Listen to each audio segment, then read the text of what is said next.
Hey guys, how are you? Today's topic, we are talking about the importance of range and repair and also looking at it at a joint by joint approach.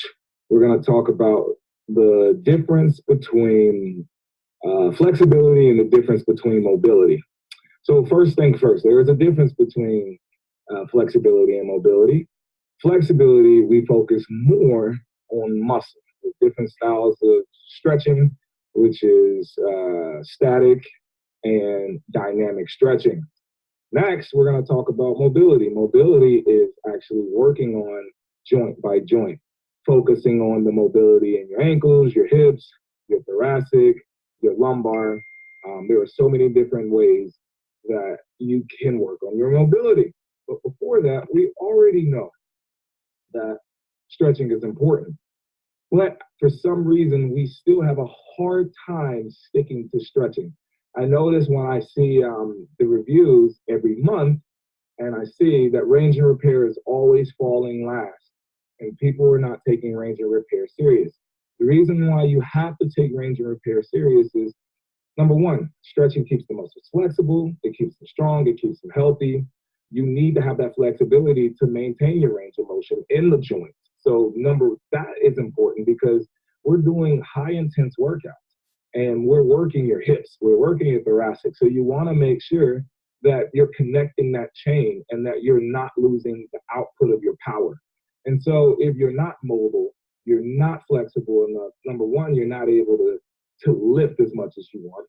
You're not able to produce as much power as you need to be able to produce. And you're also setting yourself up for risk if you're of injury if you're not stretching. I've seen that some people who are injured, or I haven't really heard. I've heard maybe a few people who have injured themselves. Maybe one or two people who have injured themselves, possibly doing 6 weeks of the work. And I always know that it's because you're not stretching, you're not preparing the body and getting your body ready for action, priming your body for action. So here's the thing. A lot of people don't understand that stretching has to happen on a regular basis. It should try to be daily. So you guys can use range and repair as many times as you want. You can use this. There's no limit to it because, again, like you have to understand every single day you are doing the opposite of working on your mobility and working on your flexibility. Right now, I'm sitting on a chair. Me sitting on this chair is making my hamstrings tighter. It's making my hips tighter. It's also forcing me to stay in an unnatural position. We should be able to hinge at our knee. We should be able to hinge at our hips without feeling any problems.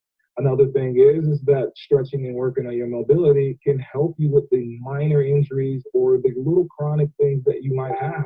The acute little injuries that you might have might be low back problems, could be shoulders, neck pain. Working on your mobility will increase that and help you with that. So today, I really wanted to take the time to talk about the importance of this because I guarantee you, if you took 15, 20 minutes a day, that will change your life. And not only will that change your life, that will also change your results aesthetically when you're trying to do a program like 6 weeks of the work. Again, stretching, it keeps the muscle long, it keeps the muscle flexible, and it allows you to recover, and it also gives you more oxygen to where you won't fatigue as much, and you won't feel that lactic acid that builds up because you're getting more flow. Now, I kind of lost my voice. I had an epic workout in Pittsburgh, and so it was an awesome time hanging out. I'm still actually here in Pittsburgh. I'm about to catch this flight and head out of here. But before I get out of here, I got my notes today. Guys, we're going to educate. I'm going to educate you today on what I want you guys to learn from mobility. So the first thing first, we're going to talk about it. We're going to talk about mobility from a joint to joint aspect. And when I say joint by joint, I want you to understand how your body properly moves and how to properly move your body. So first thing first, when you think of ankle mobility, do you want your ankle to be stable or do you want your ankle to have mobility? That's a question. I know there are so many ankle sprains, there's so many athletes who hurt themselves, but I want you to start thinking a little deeper about this. Ankle mobility is the most important thing that you can have. Working on your range and repair. We work a little bit on your ankle mobility as well, especially when we're in those half meal positions where we're stretching out our hip flexor. I'm going to talk about that as well. Stretching out your hip flexor, and you'll see how certain exercises will improve for you, especially when we do those T-plane step-ups, how you'll be able to bring your leg all the way through by working on your iliacus, your psoas, and so forth. So we're going to talk about your ankle. Ankle is the #1 injury in sports, knees as well. When most injuries happen and when most athletes hurt their knees, and I'm considering you guys as athletes, it's because you have poor ankle mobility. Have you ever noticed someone squatting and you see that the back of their heel kicks up? That's due to your gastrocnemius being tight, and your gastrocnemius is your calf muscle, and your soleus is your calf muscle that goes all the way down to your Achilles. That means that your ankle mobility is weak. You don't have any mobility in your ankle. Now let's dive deeper into this. So if my ankle isn't mobile, what happens? Remember, guys, your body is an integrated system. So what happens to your ankle will affect your knee. So you have to think about the superior joint. My ankle is here and I don't have mobility. What happens is you destroy your landing mechanics. So now you're not able to absorb the contact of you landing from a squat jump or you doing a lateral. So then the pain travels to your knee. So when you say that you have knee pain, it's most likely not your knee. It most likely could be your ankle because you don't know how to absorb the contact. So this is how you're landing. That causes knee pain. So range and repair is there for a reason. And so when we work on our ankle mobility, now you're going from balls of your feet to heel, and now you're absorbing that contact. So then that addresses that. So your ankle needs to be mobile. Now we're going to go to your hips. Should your hips be stable or should your hips be mobile? Which one do you guys think? Take a guess. I'm not reading the comments right now. I'll read them in a second. Your hips need to be mobile, okay? Your hips need to be able to move. When you understand the anatomy of your body, then you understand. Now think about it. If your hips aren't moving and they aren't shifting, you have to understand your hips can turn, okay? What happens? Now, there are studies that say, well, if your core isn't strong, you're going to have low back pain. Now, yes, in some, but most of the time what I find is when your hips are tight, your back, your lumbar compensates for it. So now your low back hurts. And so now you're having low back pain. Now we think that we have to do all these stretches on our lower back. No, what you want to focus on is loosening up your hips because technically your lumbar should be stable. It shouldn't be mobile. Your lower back, your L1 to your L5, it shouldn't be mobile at all. It should be stable. The only thing that should be mobile in that area is your hips. Now, when we go up higher to your thoracic, that's when we want mobility in your thoracic, but we don't want mobility in your lower back. It is not healthy for you to have mobility in your lower back, which will cause an unstable spine. The only pressure that can take that is your thoracic, where you can be mobile, which is your mid-back. Now, do you want a stiff thoracic? Do you want a mobile thoracic, or do you want a stability in your thoracic? Huh? Now, I just gave you guys the answer. You want mobility in your thoracic. The reason why is if you don't have mobility in your thoracic, what happens is you start to have neck pains. Remember, if you have neck pains, you have shoulder pains or mid-trap pains or like your mid-trap pain, that's because your thoracic isn't mobile. So everything tightens up. And so now it's harder to do things. So I talk about hip mobility. I talk about ankle mobility. I talk about thoracic mobility. I focus on it from a joint to joint aspect because it's super important for you. You have to realize that what you do to your body will dictate your output and your power output. So I work with professional athletes and I see this all the time, that their hips are tight, which ends up leading to lower back problems. And so ankles are tight that are leading to meniscus tears. Even a prime example, I have two fractured ankles. As a young boy, I didn't believe in stretching. I never cared for it. I wanted to go to the gym. I ain't got time for that. I'm not stretching. What do you mean? I'm not going to stretch. I'm here to get these gains. You're sacrificing your gains by not working on your mobility. You're not able to get stronger, faster. You're not able to perform better. So then I noticed that my mobility was weak, and I noticed I wasn't getting stronger. And then I started working on my mobility. I started with my ankles. I started from bottom up. The moment I started working on my ankles, I had a medial meniscus tear. My knee, my left knee is so strong. It's so good that I now I can do whatever I want. I can jump, I can move. I have no pain. I used to have pain going downstairs. And this was a year ago. This was 2 years ago. And this was longer than that. This was 3 years ago. I had so much pain. Now I don't. And it was because I worked on my ankle mobility, which helped me land. I was still playing basketball. I was trying to keep up. I looked so stiff. I watched videos of me when I was running, and I looked like a robot until I started working with therapists. And therapists opened up my eyes, and then I started diving deeper into mobility.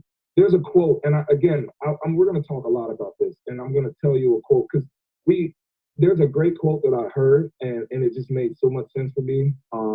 And I'm going to explain that to you guys in a second. But before we get there, now we're going to talk about your knee. Should your knee be stable, or should your knee have mobility? I'm pretty sure you guys know. Your knee needs mobility, stabilization. I almost said mobility. I almost slapped myself. Your knee needs to be stable. It doesn't need to have mobility. None at all. None at all. You need to have stabilization in your knee, and you will build that. So, guys, do not take range and repair like it's a joke. Range and repair is so important for your body. Your body will become better. Your performance will be better. Your 6 weeks of the work is going to get better. So there's a quote, and I want you guys to take a chance. I've been reading this book for years, and I read it over and over and over. I have my notes. I'm going over this. The author of this is Mike Boyle. Mike Boyle is probably one of the most he's a pioneer in strength conditioning coaches. He's a pioneer in the world. I have studied him since I was in college. I think Mike Boyle, he's the reason why I don't believe in back squats. He's the reason why I really appreciate the knowledge that I've learned from him. And he's the reason how I became a trainer and how I started working in the NBA is because I took a lot of knowledge from him. And again, this guy here, he has a terminology. There's so many people want to be chefs. They want to create these recipes and create these new workouts and create all this, but they fail to become a cook and learn the base foundation. So I had to learn how to be a cook before I could become a chef. So I had to learn the basics. I had to understand how the body works. So there's a quote that I love. We overact in short term and we underact in long term. So we overact with just short term and we underact with long term. And this is when it comes to stretching. We don't think about the stretching as a long-term thing. We are so excited to jump to a workout program. We're so excited to do what's new, but we forget to do the basis of just working on static stretching, working on dynamic stretching, working on these long-term things that are going to ultimately lead you to success in the long run. Another thing that I wish I would have talked more about in the program, and even when I was doing range of repair, is breathing. Breathing, I used to make fun of yoga, okay? But breathing is so important. I don't know if any of you guys have ever gone to a chiropractor, if you ever gone or ever been stretched before. Have you noticed every time you take a breath, that if someone is stretching you, you're able to go further than you were?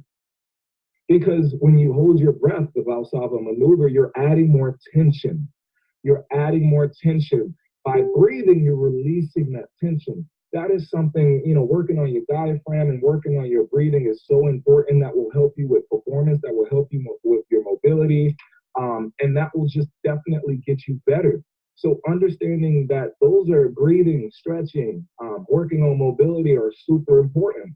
I'm gonna use my notes because there's so much information that I want to make sure that you guys obtain. Now, some people ask me, should you do static stretching before, or should you do dynamic warm up in the beginning? What should you do? Now, I'm a firm believer. I'm a firm believer of number one.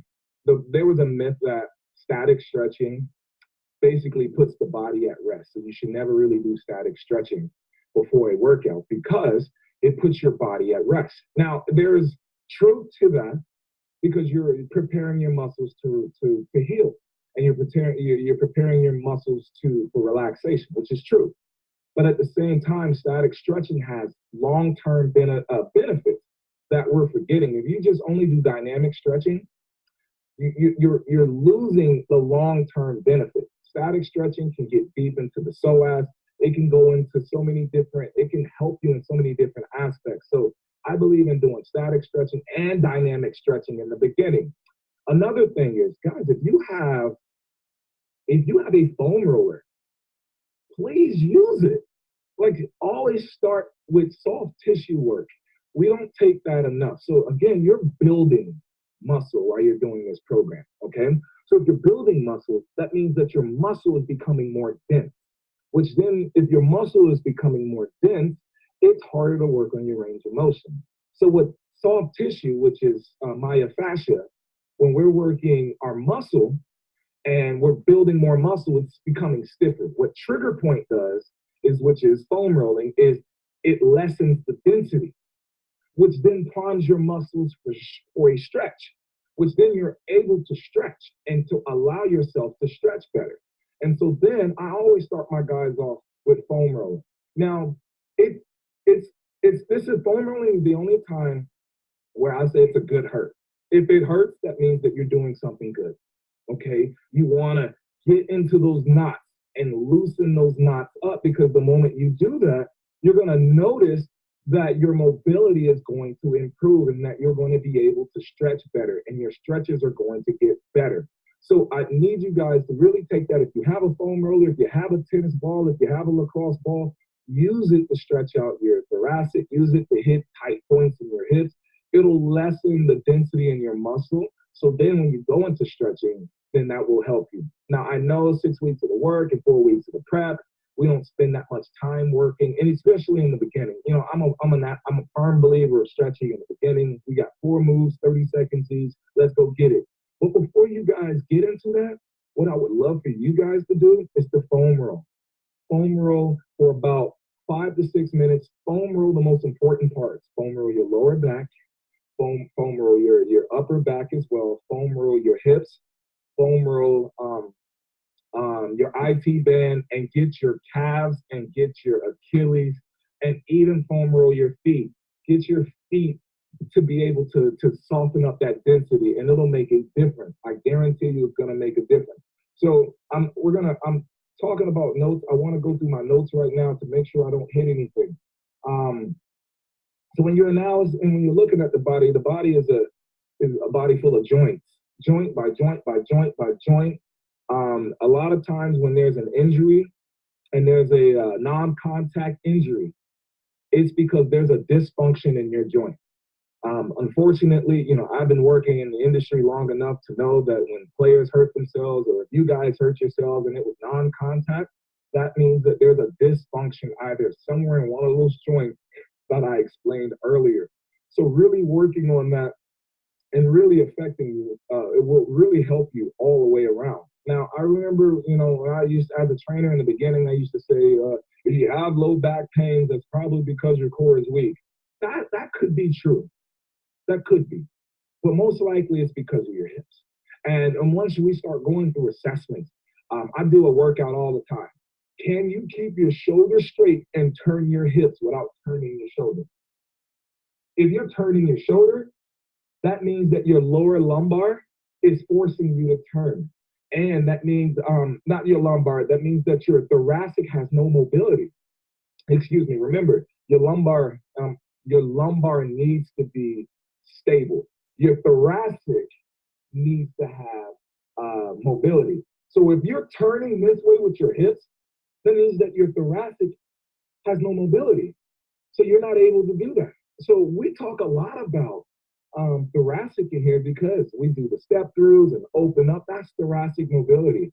I want you guys to be able to turn your hips and keep your thoracic mobile as well. So being mobile is so important. Um, and I'm promising you, I'm just trying to look at some of this. Like I'm looking at mobility, blah, blah, blah, blah, blah, blah, blah. I'm trying to look at you guys' comments as well. So understanding, like, guys, it's crucial for you to take this in consideration.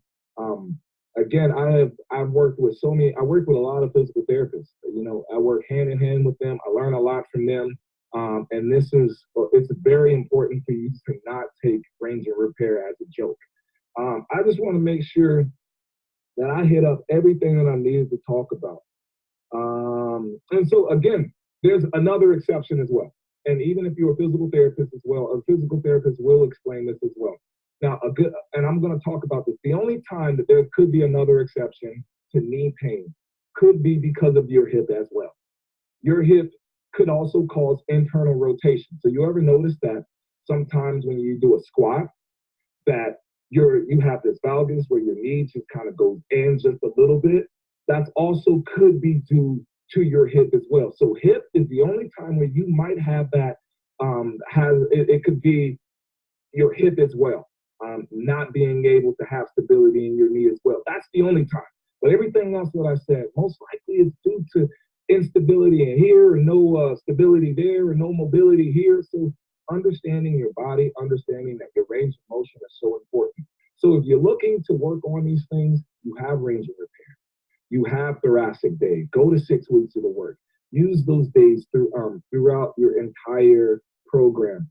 Use them more than once. Stop. I am tired of seeing range of repair last one on the views. It just blows my mind that we won't take that one serious. And I used to be the same way. I promise you, I won't hear about you hurting yourself. I won't hear about this hurt there, my shoulder. I'm promising you, if you do that, it will help you. I've had so many people who told me, man, I've just done range of repair, and it's helped me with problems that I've had for decades. And now people are getting better. Let me make sure. Oh, another thing, we're going to talk about this as well. If you're having a hard time bringing your knee up, when I ask you to bring your legs straight, that's due to the fact that you're either weak in your psoas or your iliacus, which is right near the femur of your body, right by those hips. So your iliacus, if you're weak there, you're not going to be able to bring your knee all the way through. So when we go into those T-plank step-ups, if you can't put your heel to the ground, that's because you're tight in that hip flexor. Those two are the hardest to reach. They're deep. So, there are certain stretches that you guys can do to get really deep into there. So when you're going into that half kneel position, I want you to rotate your hips. So let me give you an example. I'm going to show you guys right here. So we're in a half kneel position. What we're trying to go for is the inside of the hip. Okay, what we want to focus on is being able to dive right deep into that psoas. If you can get into there, that means that you have to be able to open up that leg a little bit more and to get into those deep, deep muscles into that hip flexor. Not the outside of the hip. You want to go on the inside of the hip. So that way you're able to bring your knee all the way through when you do a step up, or you're able to get deep into your squat. So it could be deconditioned, it could be super tight, and there are so many different stretches that you can learn. So I want to show you guys one stretch that will really, really help you on that hip mobility. So here's certain stretches. Obviously, we do a side lunge all the time. This right here, this side lunge will help you all the time to get deep into there. But the most important stretch that I find is the most important to get into that hip is elevating. 1 second, give me 1 second. is those bringing those legs through into the thoracic and then going into that thoracic rotation. Where are you? I want to show you this one so bad. The box hip flexor. You don't need a box to do it, but you can do this right here. Now check the positioning. So the key is to, when you're going to stretch deep into it, I want you to draw your hips towards the ground and bring your hands inside. Inside, your hands need to be inside of your thigh, not on the outside of your thigh. Inside, and drive that hip all the way down to help you get into those deep, into that deep anterior hip. That will help you. When we go into a pigeon, we're working that posterior hip. So we're still not actually hitting what we want to hit by going inside. So make sure that if we're trying to hit the anterior hip, that you have to actually have your hands. So you want to bring your arms all the way through. And so that will help you and work on your mobility. I know I sat here and talked forever, but guys, we can't take that as a joke. We really can't, because I guarantee you spend some time doing that and watch what will happen. All right. So I'm leaving it right there. I'm going to answer a few questions and I'm going to run downstairs and go hop in this car and head out of here. Your shoulders are crazy tight. Okay, Sarah, there's so many different drills that you can do. You can lay on your back. If you can't bring your hands flat into the ground, that means that you are tightening your traps, you're tightening your rear delt. So laying on the ground with your back on the ground, with your feet bent, your knees up, flat feet on the ground, and try to do like angels, right? But instead, make it into a goal post. Try to keep your back of your palms on the ground, and just bring this all the way up. So another thing that I want to show you guys as well, if you haven't done range and repair, I talk about it a lot. I see a lot of people who are pressing like this. Want to know why? That's because you're rounded at your shoulders, okay? So guess what happens when you're rounded at your shoulders? You can't go all the way up. So consciously roll your shoulders back, and then guess what happens? You have more range of motion. You're able to go fully extend all the way up. And if you're still having a hard time doing that, then we have a problem. That means that if you have a hard time doing that, that means that you're super tight in your shoulders. And so you really want to take that tennis ball, you can put it on the rear delt, and you could have restriction in your lat. So hit your lats, put that tennis ball or a lacrosse ball or foam roll your lat. That'll allow you to bring that arm all the way up. Now, I also saw someone said that they're really tight in their hamstrings. This was a shocker for me, and I loved it.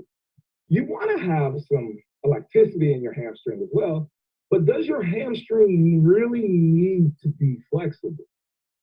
Does it? Does it not?